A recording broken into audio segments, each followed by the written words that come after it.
Welcome to the video for a test for association using matched pairs data. This is an extra topic that I added to Module 13 because I realized that some of the mini projects that people want to do really are going to involve matched pairs data, and that should be analyzed properly. So hopefully this video will help you do that. Matched pairs occurs when, instead of having two independent groups, the response is instead measured twice for each observational unit. So just to kind of think about it, if we were interested in how chewing gum or not chewing gum might affect exam scores, we might design an experiment in which we randomly assign subjects to two groups, and one group chews gum and the other group chews no gum. The exam scores would then be compared between the two groups, and we'd look for an association. In this situation, the groups are independent of each other. So this is not a matched pair situation, and we'd analyze the data just as you were shown in the other video for Module 13 by looking at a difference in means. On the other hand, we might also try doing the experiment in a different way, where each person is going to take two exams, one while chewing gum and one while not chewing gum. In this situation, we would want to randomly assign people to either chew gum for the first exam or chew gum for the second exam. But ultimately, because each person is going to take two exams and the score will be recorded twice for each person, this is a matched pair situation. Other situations where we have matched pairs, they're related to some of the project ideas that people came up with.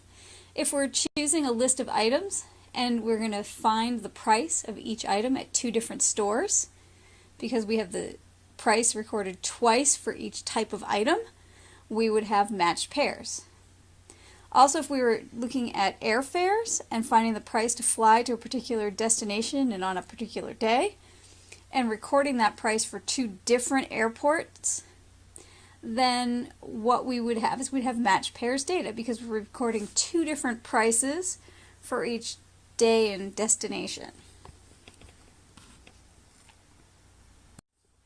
Now we want to test for an association between variables.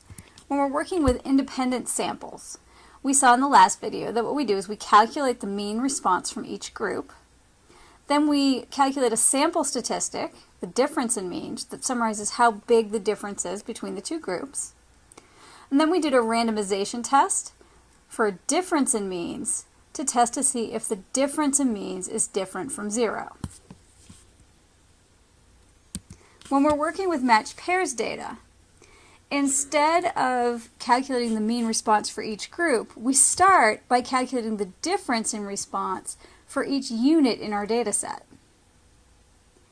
Once we have all the differences, our sample statistic is the mean of the differences. Instead of the difference in the means, it's the mean of those differences that we calculate. We'll still do a randomization test, but instead of a randomization test, for a difference in means, it's a randomization test for a single mean. And what we'll be testing to see is if the mean difference is different from zero.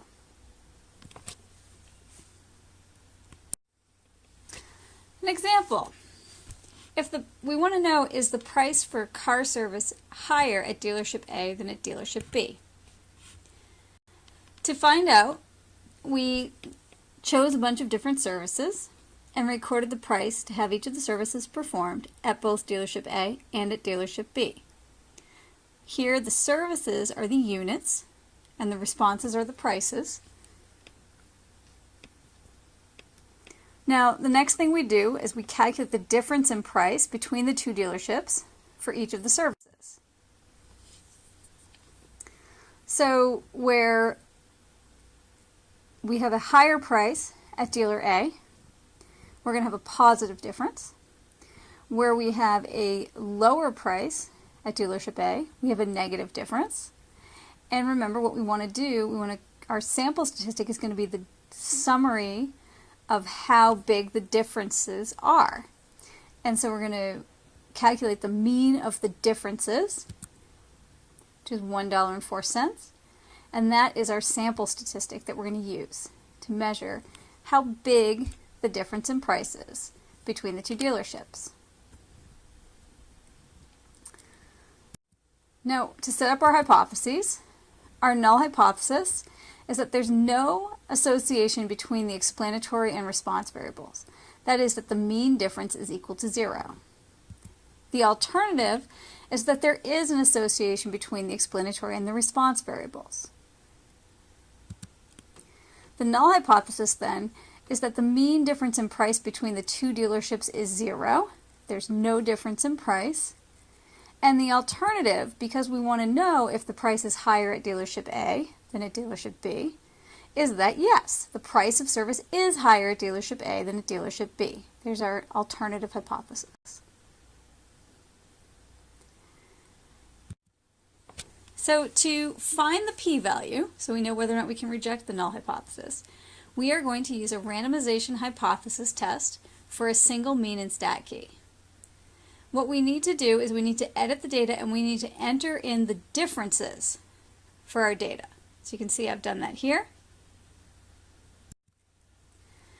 Then the next thing we need to do is we need to make sure that we specify that the null hypothesis for the test is at mean equals 0. So I enter that in for the null hypothesis. Click OK. And I can generate a 1,000 sample randomization distribution, which I show here. Now, the randomization distribution is centered around 0, and it's centered around 0 because my null hypothesis is that the mean difference is equal to 0.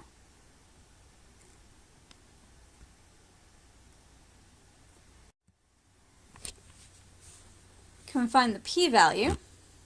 To do so, remember, we're always going to be doing the same basic process where we're looking at our sample statistic. Here it's the mean of the differences, $1.04. And we're going to find $1.04 over here in our distribution.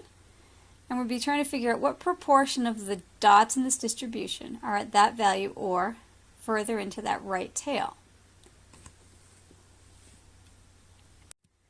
To find out, we click the right tail button. We start our cutoff at our sample statistic of 1.04, and this gives us the p-value here, 0.358.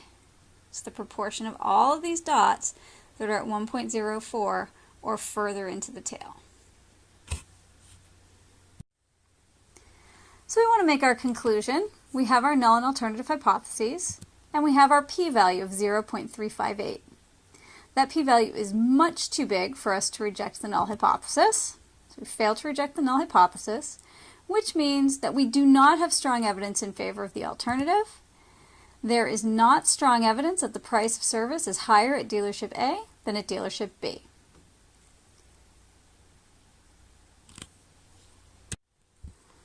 You can finish up by completing the activity, ask questions as needed, and then check the solutions and ask more questions if you need to. And if you're not sure if your project data is using matched pairs or independent samples, make sure you let me know, and I'll help you figure it out. Thanks. Have a good day.